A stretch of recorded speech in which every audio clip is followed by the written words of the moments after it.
Dear friends, wise people say knowledge is the ultimate power. Therefore, let us as Rödl & Partner empower you with our Lighthouse talks with our India experts. Hope you enjoy today's episode.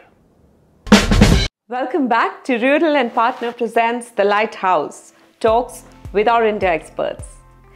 In today's globalized environment, multinational enterprises focus more on centralization of support services.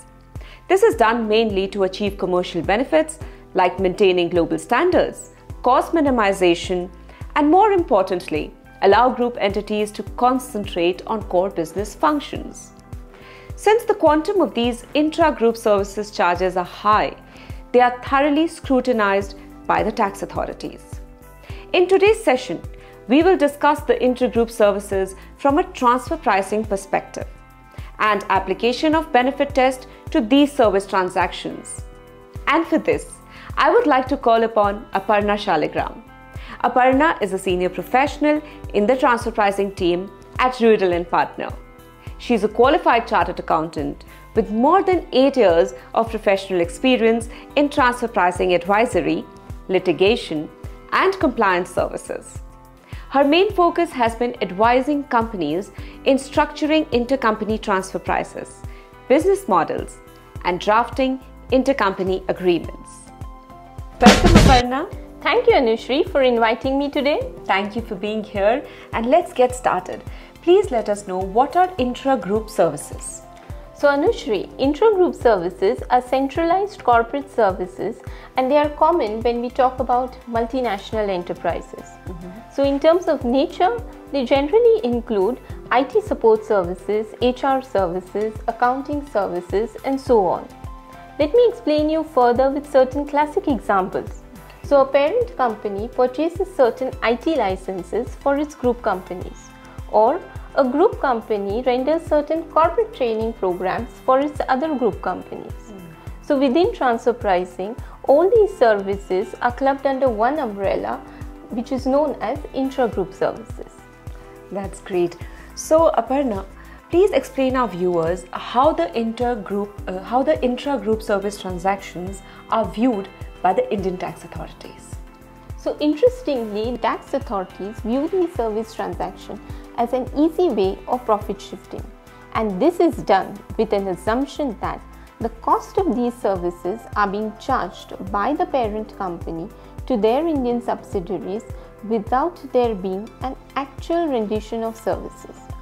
Therefore, during tax audits, it is observed that the authorities require the Indian entities to justify whether they have actually rendered these services, what was the need for these services, and what benefit they have derived from these services. And all these three requirements together are known as the benefit test under transfer pricing. And where the taxpayers have failed to submit adequate documentation to prove the benefit test, the tax authorities have in general taken a stand that the arm's length price for these services is nil. So, can you please elaborate to our audience about the benefit test? Sure, Anushrii. This is a very crucial aspect.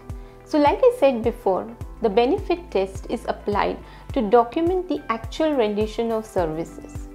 From an Indian context, the Indian TP regulations have not specifically prescribed what a benefit test is and its requirements.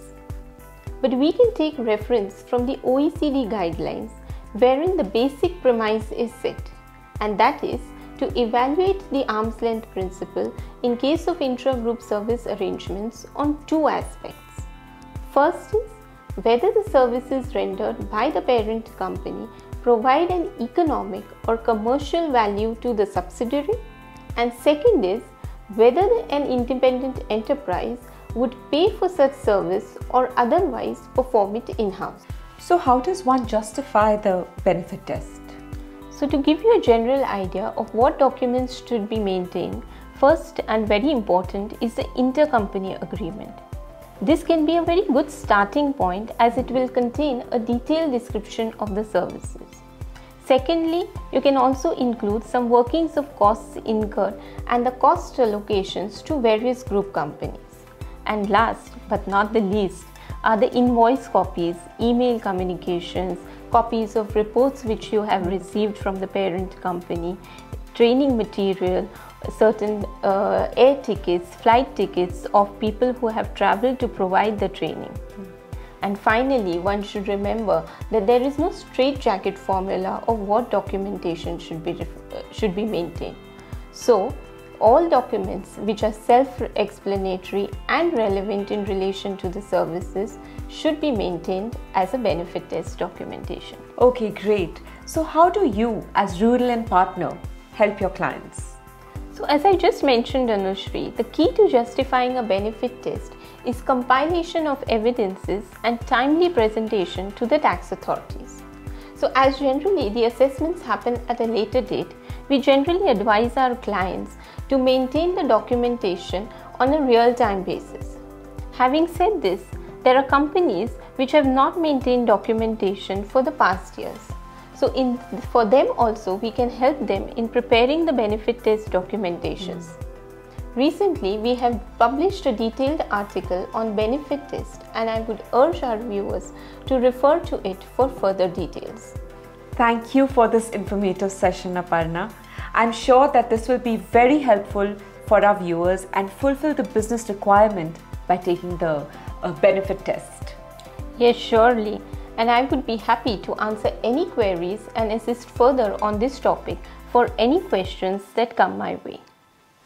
Dear viewers, we would be delighted to remain connected with you via our series, Rural and Partner presents The Lighthouse, Talks with our India experts.